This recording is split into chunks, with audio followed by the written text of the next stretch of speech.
चलो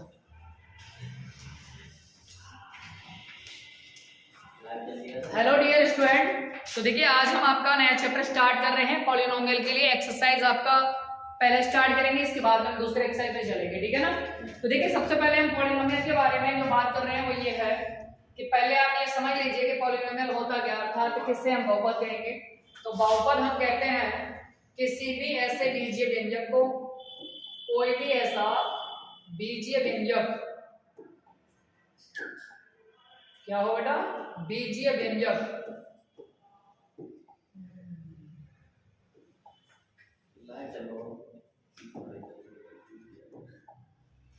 चलिए कोई भी बीजीय व्यंजक जिसका चरघात क्या हो, चरघात आपका या तो कोई भी इंटीजर हो, कैसा इंटीजर, वो भी आपका पॉजिटिव, ठीक है ना। पॉजिटिव इंटीजर मतलब इसका अर्थ हुआ कि या तो आपका 1 हो, 2 हो, 3 इस तरीके से, अदरवाइज या आपका 0 हो, ठीक है ना। फॉर एग्जांपल जैसे हमने कहा कोई भी पॉलिनोमियल आपका px है 4x² + 3x + 5। तो यहाँ पे अगर आप ध्यान से देखते हैं तो यहाँ देखेंगे बेटा आपका जो पावर है, इस वाले पार्ट का पावर 2 है, इस पार्ट का पावर आपका 1 है, बाकी इस पार्ट का पावर कितना आपका, तो आप कहेंगे इसका पावर आपका 0। तो यहाँ 2 पॉजिटिव है, एक भी पॉजिटिव है और 0 भी आपका इसी के अंदर आ जाएगा। तो आप कहेंगे या तो इंटीजर आपका पॉजिटिव में हो या फिर आपका 0 हो। इसका मतलब ये है कि ये आपका पॉजिटिव है और ये आपका बन जाएगा क्या, इंटीजर, सॉरी आपका ये बीजीय व्यंजक आपका पॉलिनोमियल है। लेकिन अगर आपका पॉलिनोमियल कुछ इस प्रकार से px = 3x² + 5√x + 3, तो आप देखेंगे यहाँ पर आपका इस पार्ट का बेटा पावर क्या है, तो आप कहेंगे सर 2 है, लेकिन इस पार्ट का पावर कितना है, तो बेटा इस वाले पार्ट का जो पावर है तो आप कहेंगे इसका पावर 1/2 है, इस पार्ट का पावर 0 है। अब ये तो आपका इंटीजर है, ये आपका 0 है, लेकिन ये आपका इंटीजर नहीं है, तो आप कह देंगे px आपका पॉलिनोमियल नहीं है, ठीक है ना। इस तरीके से आप इसे समझेंगे।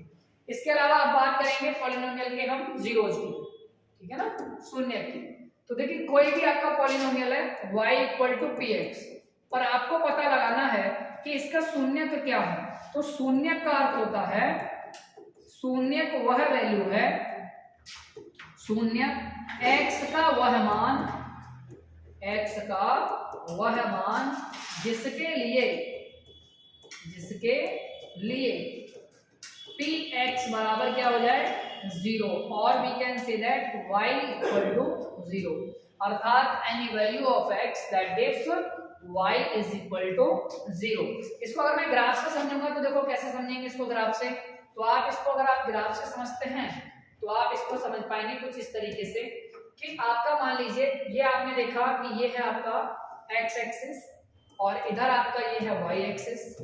तो आप देखेंगे इस वाले एक्सिस पर, पूरे एक्सिस पर बेटा वैल्यू जो मिलता है y का वैल्यू 0 होता है, वहीं इस एक्सिस पर आपका x का वैल्यू 0 होता है।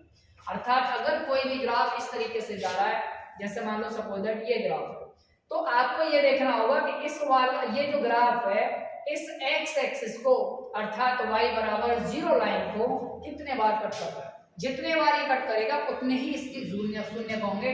तो आप देखेंगे इसको ये कट करते हुए कितने स्थान पे जा रहा है, एक इसने यहाँ कट किया, दूसरा इसने यहाँ कट किया, तीसरा इसने यहाँ कट किया। तो आप देखेंगे इसके जो शून्यक है वो कितने बेटा, शून्यकों की संख्या इसकी 3, ठीक है।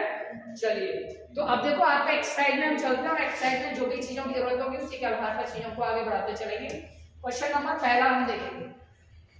पहले प्रश्न में इन्होंने कहा है कि आपका जो ग्राफ है वो कुछ इस तरीके से है, ग्राफ में आपका जो वैल्यू दी गई है वो कुछ इस तरीके से है,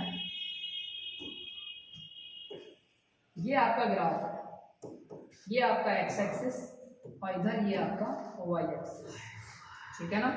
अब इन्होंने कहा आपसे कि आपको जो ग्राफ है वो इस तरीके से है, ये आपका px का ग्राफ दिया y = px, ठीक है ना। तो बेटा आपको इसने ये पूछा है कि इसमें आपका ग्राफ के आधार पर ये तय करके बताइए कि इसमें आपके शून्य कितने हैं। मैंने आपको बताया था शून्य को वही होगा जो x को कट करेगा, अर्थात x अक्ष को जो कट करेगा वो शून्यों की संख्या है। अगर ये कट कर रहा है तो आप देखेंगे कि ये जो ग्राफ है, ये ग्राफ इस x एक्सिस को किसी भी पॉइंट पर कट नहीं कर रहा है, तो आप कह देंगे यहाँ पर शून्य कितने हो जाएंगे बेटा, तो आप कहेंगे यहाँ पर शून्य हो जाएंगे आपके 0, अर्थात यहाँ पर कोई भी शून्य नहीं है, ठीक है ना। तो आप देखेंगे इस वाली लाइन के लिए कोई भी आपका शून्य नहीं आएगा, ठीक है। चलिए नेक्स्ट क्वेश्चन देखते हैं आपका अगला। इसी का आपका अगर मैं दूसरे प्रश्न की बात करूं तो देखिए ग्राफ कुछ इस तरीके से है। इसका ग्राफ आपको दिया गया ये,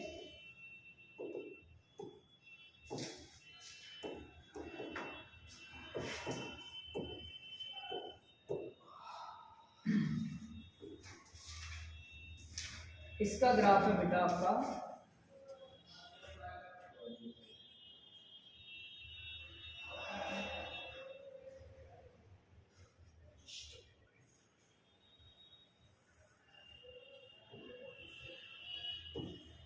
ये आपका ग्राफ दिया, ठीक है ना।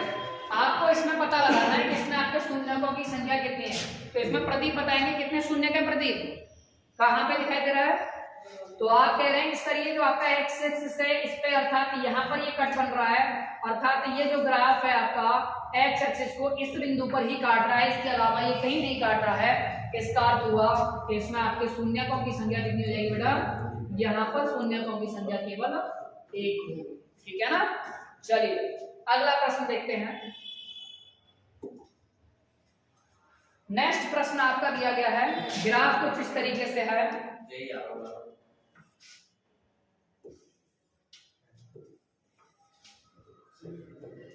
ये आपका y डैश, इधर आपका x डैश, इधर आपका y है और इधर आपका x, ठीक है ना। अब आप देखेंगे कि यहां पर इसने पूछा है कि ये आपका ग्राफ कुछ इस तरीके से है। पहले तो हम ग्राफ बनाएंगे, ये आपका ग्राफ है कुछ इस तरीके से, ठीक है ना।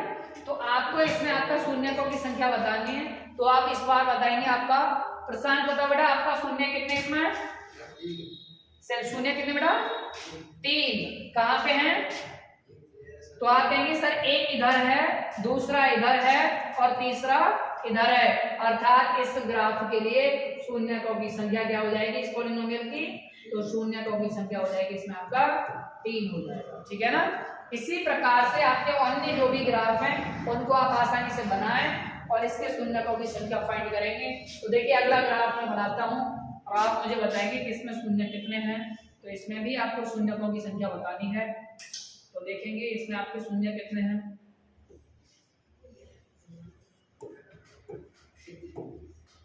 बहुत ही आसान क्वेश्चन है ना, बड़े खुश हो गए आप।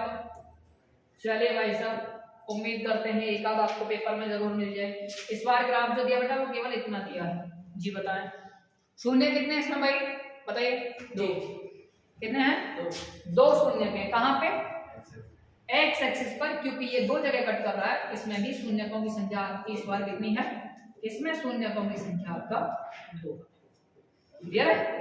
तो इसमें आपके शून्य कितने बेटा 2। चलिए अगला एक और ग्राफ देख लेते हैं। देखिए इसमें जो अगला ग्राफ है वो कुछ इस तरीके से है, इसी में मॉडिफिकेशन कर लेते हैं थोड़ा सा। ग्राफ आपको दिया गया बेटा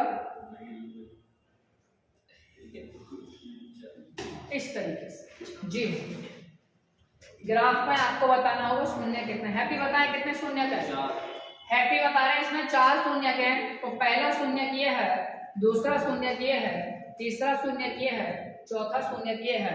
तो इसका अर्थ हुआ कि हैप्पी ने जो आंसर बताया है वो एकदम ठीक बताया है। इसमें आपके ऑप्शन 4 है, अर्थात तो 4 आपके इसमें शून्य है।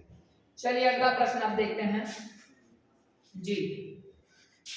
इसका आपका जो अगला ग्राफ है उस ग्राफ को बनाते हैं और उसके बाद में देखते हैं कि इसमें आपके शून्य कितने हैं। ये आपका लास्ट प्रश्न है इसमें एक्सरसाइज का। इस एक्सरसाइज में केवल आपको शून्य ही पता लगाने हैं। How many number of zeros are there in the given polynomial graph. तो देखिए यहाँ पर जो आपका ग्राफ है वो कुछ इस तरीके से है।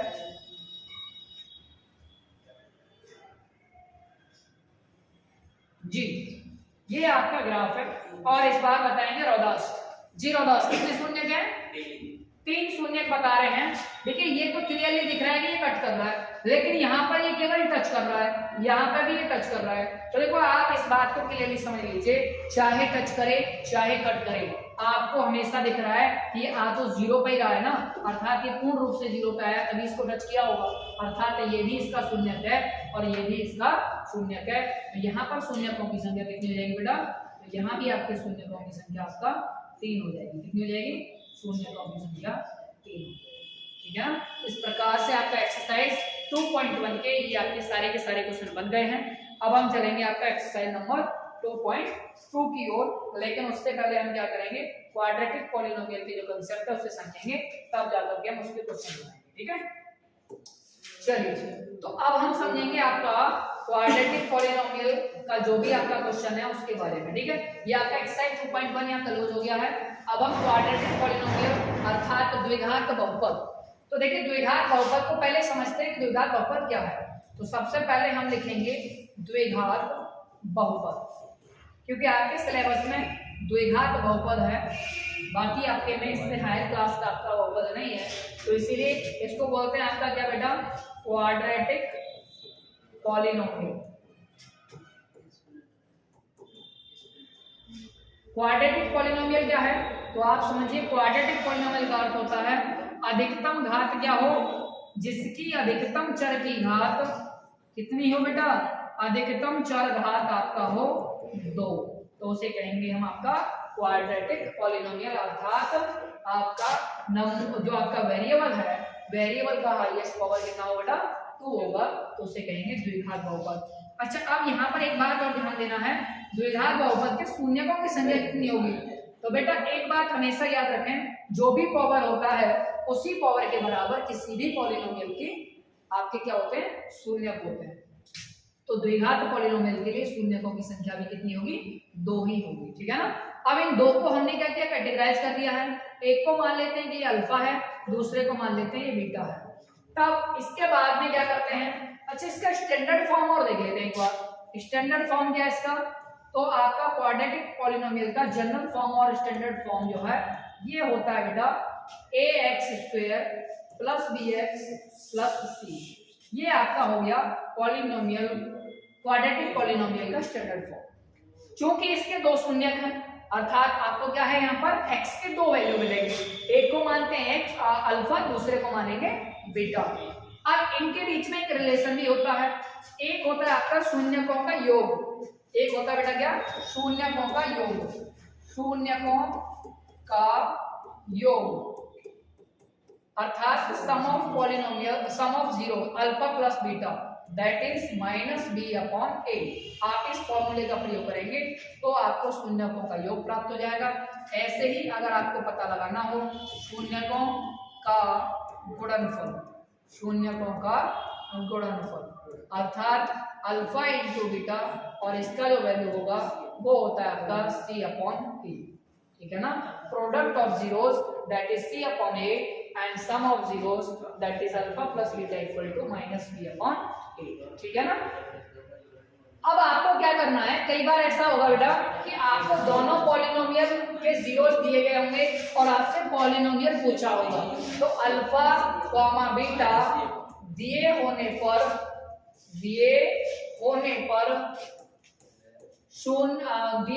पर बहुपद का निर्माण कैसे किया जाएगा? तो बेटा बहुपद हम कैसे बनाएंगे? तो ये हो जाएगा px will be equal to x², px will be equal to x² minus sum of zeros into x plus product of zeros अर्थात अल्फा इंटू बीटा। तो आप इस फॉर्मूले का इसमें प्रयोग कर देंगे। इसके आधार पे आप देखेंगे कि आपको जो भी पॉलिनोमियल है वो आपको जीरो दिए होने पर आप ज्ञात कर सकते हैं। ठीक है ना। तो इस तरीके से आपका जो भी द्विघात बहुपद है उसमें आप इन्हीं सभी फॉर्मूलों का प्रयोग करेंगे, आपके सारे क्वेश्चंस बन जाएंगे। ठीक है ना। तो चलिए एक एक करके क्वेश्चन को समझेंगे और आपके एक्सरसाइज की ओर चलते हैं। ठीक है ना। तो चलिए क्वेश्चन देखते हैं। एक्सरसाइज में पहला 2.2 पर चलेंगे। ठीक है। ये सारे फॉर्मूले आप नोट डाउन करते हुए चलें, जिससे कि आपको क्वेश्चन बनाने में आसान है। ठीक है। चलिए एक्सरसाइज 2.2 का बेटा क्वेश्चन नंबर पहले क्वेश्चन को पढ़ेंगे फिर हम इसको बनाएंगे, ठीक है। इन्होंने कहा निम्न द्विघात बहुपदों के शून्य ज्ञात कीजिए और शून्यकों तथा गुणांकों के बीच संबंध की सत्यता की भी जांच कीजिए। तो सबसे पहले क्या करना है, इस द्विघात बहुपद के शून्य ज्ञात करने हैं। तो आपको क्या करना होगा बेटा, मैंने आपको बताया था इसके शून्य ज्ञात करने के लिए आपको फैक्टराइजेशन मेथड का प्रयोग करना होगा। तो आप क्या करेंगे, इसको देखेंगे कि इसमें एक्स स्क्वायर का टर्म क्या है, तो आप कहेंगे सर 1 है, तो एक्स स्क्वायर का टर्म्स लिख देंगे और आपका कांस्टेंट टर्म लिख देंगे। तो ये आपका कहेंगे सर ये आपका -8 है, ठीक है। इन दोनों का आपस में कर दीजिए मल्टीप्लाई, तो बेटा कितना आएगा -8। इसके माइनस को आप अभी फिलहाल भूल जाइए, आप इसको क्या करें 8 को फैक्टराइज कर दीजिए। तो आप कहेंगे सर ये हो जाएगा 2 × 2 × 2, ठीक है ना, 2 दूनी 4 दूनी 8। अब आपको क्या करना है, आपको ये देखना है कि यहाँ पर ये सिंबल किस चीज का है। ये आपका जो सिंबल है ये आपका नेगेटिव है, अर्थात ये घटा हुआ है। अब आपको करना है क्या, यहाँ पर ये वैल्यू देखनी है। तो आप कहेंगे सर यहाँ पर 2 है, ठीक। आपको क्या करना है, ये जो आपके गुणनखंड बने हैं ना 2 × 2 × 2, तो इन 2 × 2 × 2 को आपको क्या करना है, इनमें से कुछ ऐसे कॉम्बिनेशन बनाने हैं जिसमें गुणा करने पर आपका 8 बनता हो और माइनस करने पर, चूंकि चिन्ह माइनस का है, माइनस करने पे कितना आता हो बेटा 2 आता हो। तो देखो कैसे करेंगे, आप अगर ये कह दें कि 2 दूना 4 होता है, इसका मल्टीप्लाई 2 के साथ 8 होता है, तो कोई समस्या है, तो आप कहेंगे नहीं है, अर्थात 4 × 2 8 होता ही होता है गुणा करने पे। लेकिन अगर इन दोनों का डिफरेंस अगर मैं निकाल दूं तो 4 में से 2 गया तो कितना बचेगा, आप कहेंगे सर 2 बचेगा। इसका अर्थ हुआ कि मेरा घटाने पे 2 आ गया, पूरा करने पे आपका 8 आ गया, दोनों बात सेटिस्फाई हो रही है। तो आप यहाँ पर फैक्टराइज बना लीजिए, x² - 4 आपका बना है, 4 में से 2 घटेगा तो 2 आएगा, और 4 का 2 में गुणा करेंगे तो भी आपका 8 ही आएगा, इंटू x है और माइनस आपका ये 8 है, ठीक है ना। इसी को आप आगे बढ़ाते जाइए, तो आप कहेंगे सर ये x² माइनस का 4x हो जाएगा, माइनस माइनस प्लस का 2x हो जाएगा और माइनस का 8 हो जाएगा। तो यहाँ से आप देखेंगे x आपका कॉमन आ गया, x माइनस का 4 प्लस का 2 इसमें से कॉमन है, ये भी x माइनस का 4 है। चूंकि आप देख रहे हैं ये दोनों के दोनों फैक्टर सेम है, इन्हें एक जगह लिख दिया जाएगा, तो ये आपका x माइनस का 4 बन जाएगा, बाकी ये और ये टर्म आपका एक जगह लिख जाएंगे, तो ये x + 2 लिख दिया जाएगा। अब आपको शून्य ज्ञात करने हैं, तो क्या करेंगे, शून्य के लिए हम क्या करेंगे, दोनों टर्म्स को क्या कर देंगे बेटा, बराबर बराबर 0 के रख देंगे। तो ये हो जाएगा आपका x - 4 बराबर 0, तो x बराबर 1 शून्य बनेगा मेरा 4। दूसरा मैं लिखूंगा x + 2 बराबर 0, अर्थात 1 मेरा शून्य बन जाएगा -2, ठीक है। अब यहीं से मैं क्या करूंगा, शून्यकों का योग, शून्यकों का योग, अगर मैं शून्यकों का योग करता हूं तो आप देखेंगे ये हो जाएगा 4 ± का 2, तो बेटा कितना बचेगा, 2 ही बचेगा। अब मैं कहूंगा आपसे कि मैं करता हूं शून्यकों का गुणनफल, तो बेटा शून्यकों का गुणनफल क्या आएगा, तो आप कहेंगे सर शून्यकों का गुणनफल 4 × -2 अर्थात -8। क्लियर। अब चूंकि ये मैंने जो निकाले हैं उनके आधार पर आया है, लेकिन मुझे क्या कह रहा है, वो कह रहा है संबंध की सत्यता की भी जांच करनी है। आपको क्या करना है, सत्यता की जांच करनी है।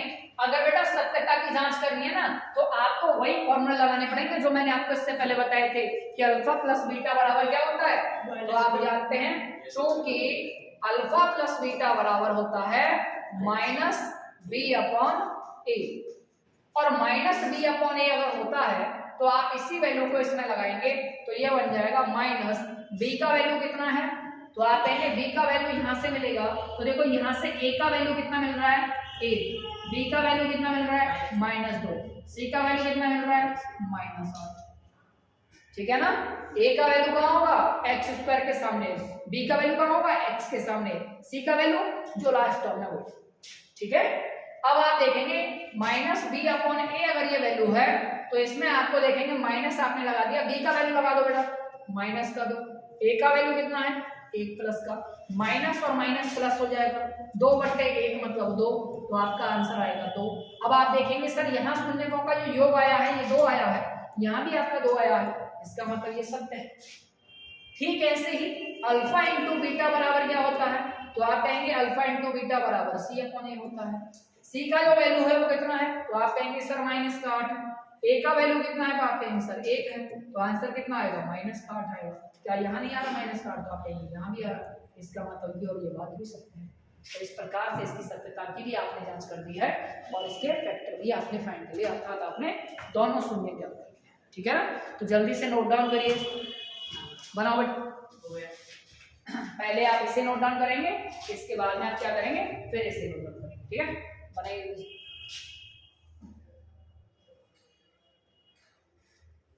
बनाए, बन गया प्रदीप, जल्दी बनाइए। ठीक इसी प्रकार से सारे प्रश्न बनाने हैं इसके, ठीक है ना। तो अभी इसमें और भी क्वेश्चन रहेंगे, उन्हें भी आप बनाएंगे जरूर, ठीक है ना।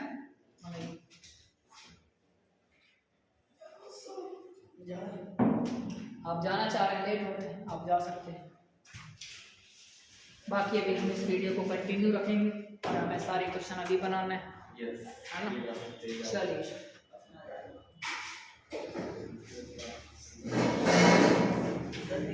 चलिए अगले प्रश्न में हम इसी बात का दोबारा से एप्लीकेशन करते हुए अगला प्रश्न बनाएंगे, जो जो बातें इसमें हमने सीखी हैं।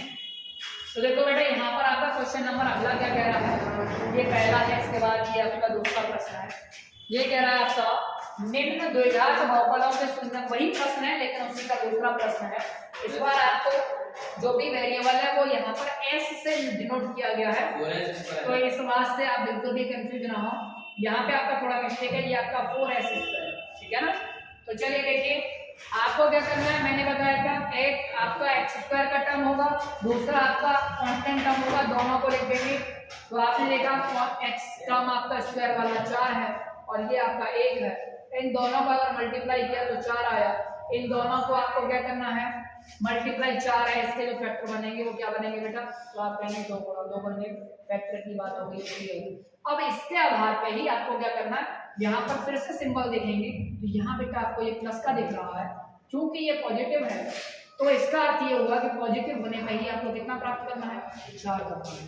तो इन फैक्टर से आप 4 कैसे प्राप्त करेंगे, तो आप कहेंगे सर 2 और 2 जोड़ दो तो आपको 4 मिल जाएगा। क्या 2 और 2 का मल्टीप्लाई करके 4 नहीं होगा, तो बिल्कुल होगा। तो इसका मतलब फैक्टर बन गए आपके 4s² माइनस ये आपका 2 + 2 हो जाएगा इंटू s हो जाएगा प्लस आपका 1 हो जाएगा, ठीक है ना।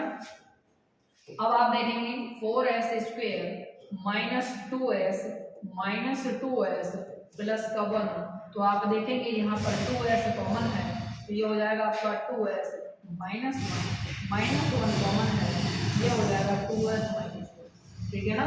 इस प्रकार से आपके और जो फैक्टर है वो आपके बन जाएंगे। तो आप देखेंगे ये हो जाएगा 2s माइनस 1 एक कोष्टक में आ जाएगा, क्योंकि आपको ये क्लियरली दिख रहा है ये दोनों एक जैसे हैं। इसके बाद बाकी जो बचा वो भी 2s माइनस 1 है, तो आप देखेंगे ये 2 फैक्टर आ गए। और शून्य के लिए क्या करेंगे, आपका 2s माइनस 1 बराबर 0, तो 2s बराबर आप कहेंगे सर 1 हो गया है और s का जो वैल्यू है 1/2 आ जाएगा मेरे प्यारे बच्चों। ऐसे ही आपका सेम इससे बनाएंगे तो 2s माइनस 1 बराबर 0, तो s बराबर ये भी आपका सेम है तो 1/2 आ जाएगा। तो यहाँ से आपको ये बात क्लियरली हो गई है क्लियर कि आपने देखा कि आपके जो दोनों शून्य हैं वो सेम आ रहे हैं। अब हम क्या करेंगे, इन दोनों शून्यकों का योग निकालेंगे, तो बेटा योग का वैल्यू क्या हो जाएगा 1/2 + 1/2, तो आप कहेंगे सर 1/, ये आपका 2/2 अर्थात आपका 1 हो जाएगा। तो आप देखेंगे इसके जो शून्यक हैं इनका जो योग है ये 1 हो जाएगा। वहीं इसके अगर मैं गुणनफल की बात करता हूँ तो गुणनफल आपका कितना हो जाएगा, तो आप कहेंगे ये 1/2 × 1/2 हो जाएगा, that will be equal to 1/4। ये तो आपने कब किया है, जब आपने शून्यक फाइंड किए थे। अब हम क्या करेंगे, फॉर्मूले से इसे चेक करेंगे क्या ये सत्य है कि नहीं। तो हमने बताया था शून्यकों का योग अल्फा प्लस बीटा होता है और इसका वैल्यू आपका माइनस का b/a होता है। अब यहाँ पे आप देखेंगे a का वैल्यू कितना आ रहा है, तो आप कहेंगे सर 4 आ रहा है, b का वैल्यू कितना आ रहा है, तो s के सामने -4 आ रहा है, c का वैल्यू कांस्टेंट टर्म है, इसका वैल्यू 1 आ रहा है, ये सारी वैल्यू आपने फाइंड की है। यहाँ माइनस है, b का वैल्यू भी -4 है, a का वैल्यू आपका 4 है, इससे ये कट जाएगा, 4 से 4 कटेगा, 1 आ जाएगा। तो आप देखेंगे क्या योग 1 आ रहा है, तो आप कहेंगे सर यहाँ पे आपका योग वाकई में 1 आ रहा है, तो आपका अगर योग 1 आ रहा है तो यहाँ भी 1 आ रहा है, तो ये आपका एकदम सेम बन जाएगा। नेक्स्ट आपका जो क्वेश्चन है, मतलब इसका दूसरा जो भाग है वो है आपका शून्य का अल्फा इंटू बीटा। तो बेटा ये हो जाएगा आपका c अपॉन ए, और c अपॉन ए चूंकि आपका वैल्यू c का 1 है और a का वैल्यू 4 है, तो c अपॉन ए का वैल्यू 1/4 हो जाएगा। तो आप देखेंगे यहाँ गुणनफल और यहाँ जो गुणनफल है वो भी सेम आ रहा है, इससे ये पता चलता है कि दोनों आंसर आपके एकदम ठीक आ रहे हैं, ठीक है ना। तो चलिए इसी प्रकार से आपके आगे के प्रश्न ये बनाएंगे, तो जब तक आप इस क्वेश्चन को नोट कर लीजिए अगर आपने नहीं किया है तो, ठीक है ना। हो गया नेक्स्ट। चलिए भाई अगला क्वेश्चन देखते हैं आपके स्क्रीन पर। इस क्वेश्चन को आप नोट डाउन जरूर कर लें, जो भी बच्चे अभी वीडियो देख रहे हैं चैनल को सब्सक्राइब भी करते रहें, जिससे कि आपको ये वीडियो बार बार मिलती रहे और आपकी तैयारी ऐसे ही चलती रहे बिना किसी व्यवधान के साथ, बिना किसी रुकावट के। अब यहाँ पर ये क्वेश्चन आपको थोड़ा सा दिक्कत दे सकता है। क्यों देगा? क्योंकि आप देख रहे हैं पहले 2 घात आया, फिर 0 आया, फिर 1 आया, लेकिन क्रम क्या कहता है 2 आना चाहिए, फिर 1 आना चाहिए, फिर 0 आना चाहिए। तो जब भी ऐसा प्रश्न आ जाए तो आपको अपने स्टैंडर्ड फॉर्म को याद रखना है, 2 फिर 1 फिर 0। तो आप इसी फॉर्म में इसे कन्वर्ट करेंगे तो आपको उसके बाद में ये क्वेश्चन बनेगा। तो आप इसे पहले लिखेंगे जनरल फॉर्म में 6x² - 7x - 3, ठीक है ना। अब आपने लिख दिया इसे जनरल फॉर्म में। मैंने बताया था x² का टर्म होगा और कांस्टेंट टर्म होगा, इन दोनों को आप साइड में लिख करके आपस में मल्टीप्लाई करेंगे, तो 6 का 3 में मल्टीप्लाई करके आप 18 कर लेंगे। 18 के फैक्टर आप करते हैं तो देखो इसके फैक्टर 6 गुणा 3 भी हो सकते हैं, 2 गुणा 9 भी हो सकते हैं। इसके अलावा इसके जो फैक्टर हैं वो आप और तरीके से करेंगे तो 2 गुणा 2 गुणा 3 गुणा 3 भी हो सकते हैं, ठीक है ना। तो चलिए इसके फैक्टर आपने बना दिए हैं, इसके अलावा फैक्टर तो वैसे इसके ये भी बनेंगे कि 1 गुना 18 भी हो जाए, ठीक है ना। चलो अब आपको यहाँ इस बात का ध्यान देना है कि यहाँ पे आपका चिन्ह काय का है, तो आप कहेंगे सर नेगेटिव है अर्थात तो माइनस है, और अगर ये माइनस है तो आपको क्या करना है, माइनस करने पे कितना लेके आना है, तो आप कहेंगे सर 7 लो। अब आप देखो किसमें माइनस करने का 7 आएगा, तो यहाँ बेटा आपका 3 आएगा, यहाँ आपका 7 आ रहा है, तो इसका मतलब ये दोनों फैक्टर आपके काम। तो आपने फैक्टर ले लिया, एक 9 लिया है, दूसरा 2 लिया है। 6x² माइनस का 9 में से आपका 2 घटा देंगे, आपका x बन जाएगा माइनस का 3। इसके बाद में ये आपका खोलने पे 6x² माइनस का 9x प्लस का 2x माइनस का 3 हो जाएगा। इसमें से आपका 3x कॉमन है तो ये आपका 2x माइनस का 3 हो जाएगा, प्लस आपका 1 कॉमन है, ये आपका 2x माइनस का 3 हो जाएगा। दोनों चीजें सेम है तो आपका इसका मतलब फैक्टर ठीक हो जाएगा। तो आपके जो फैक्टर बनेंगे वो 2x माइनस 3 और एक जो फैक्टर बनेगा वो बनेगा आपका 3x प्लस 1। तो आप यहाँ से देखेंगे कि 2x माइनस 3 बराबर 0, तो आपका x का जो वैल्यू है वो 3/2 आ जाएगा। ऐसे ही यहाँ पे बेटा आप देखेंगे 3x प्लस 1 बराबर 0, तो x का वैल्यू आपका -1/3 आ जाएगा और आप इसे आसानी से बना देंगे। इसके बाद में फिर से वही आपका वैल्यू फाइंड आउट करनी है, आपको क्या करना होगा, दोनों का योग करेंगे, योग के बाद में दोनों का गुणा करेंगे और गुणा के बाद में आपको फैक्टराइज करना है, अर्थात फैक्टर फॉर्मूले के आधार पे इनका वैल्यू निकालना। तो बेटा योग करने पे 3/2 प्लस करेंगे -1/3, तो आप देखेंगे ये हो जाएगा 3/2 -1/3 है, इससे में इसका 6 आ जाएगा। चूंकि एलसीएम 3 की 9 में से 2 गया तो आपका 7 आ जाएगा, तो इसका मतलब वैल्यू 7/6 है। वहीं अगर मैं इसका गुणा करता हूँ तो 3/2 गुना -1/3, 3 से 3 कट जाएगा, गुणा का वैल्यू -1/2 आ जाएगा। यहाँ भी कोई समस्या नहीं है। अब हम फॉर्मूले के आधार पर चेक कर लेते हैं कि अल्फा प्लस बीटा का वैल्यू कितना है, तो माइनस का b/a है। b का वैल्यू आपको पता ही होगा, यहाँ से निकालेंगे तो बेटा a का वैल्यू आपका 6 है, b का वैल्यू -7 है, c का वैल्यू -3 है। इन्हीं वैल्यूज को इसमें हम लगाएंगे तो बेटा ये हो जाएगा माइनस, b का वैल्यू -7 है, a का वैल्यू आपका 6 है, इससे ये कट जाएगा तो 7/6 है, और 7/6 ही हम पहले निकाल चुके हैं, इसका मतलब ये दोनों बातें सत्य हैं। ऐसे ही अगर मैं इसका अल्फा इंटू बीटा करता हूँ तो अल्फा इंटू बीटा का जो वैल्यू है ये आपका c/a है, और c का वैल्यू चूंकि माइनस का 3 है तो ये ऊपर रखा जाएगा, चूंकि a का वैल्यू 6 है इसे नीचे रखा जाएगा। 3 से काटेंगे तो ये माइनस का 1/2 आएगा, चूंकि यहाँ भी माइनस 1/2 है, यहाँ भी माइनस 1/2 है, इसका मतलब ये दोनों बातें सत्य है। क्लियर है? इससे ये प्रूफ होता है कि हमारे गुणांकों के बीच का जो संबंध है और जो हमने गुणांक फाइंड किया वो एकदम ठीक आ रहा है। ठीक है ना? तो चलिए इसी प्रकार के आगे के जो भी क्वेश्चंस हैं उन्हें भी आप बना लीजिएगा। यही आपको तरीका लगाना है, बाकी आपको कुछ नहीं करना है और आपके सारे क्वेश्चन बहुत आसानी से बन जाएंगे। और आप इसी प्रकार के वीडियो को कंप्लीट देखने के लिए चैनल के साथ जुड़े रहें, चैनल को सब्सक्राइब कर लें, अदरवाइज आप तक ये वीडियो शायद नहीं पहुंच पाएंगी। आप सभी का बहुत बहुत धन्यवाद।